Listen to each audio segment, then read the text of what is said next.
ಭಾಗ್ಯಲಕ್ಷ್ಮಿ ಬಾರಮ್ಮ.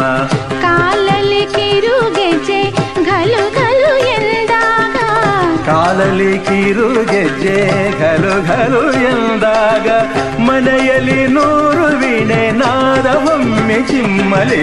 ಲಕ್ಷ್ಮೀ ಬಾರಮ್ಮ, ಭಾಗ್ಯಲಕ್ಷ್ಮಿ ಬಾರಮ್ಮ, ಬೆಳಗಲು ಮನೆಯನ್ನು ಸಿರಿದೇವಿಯೇ.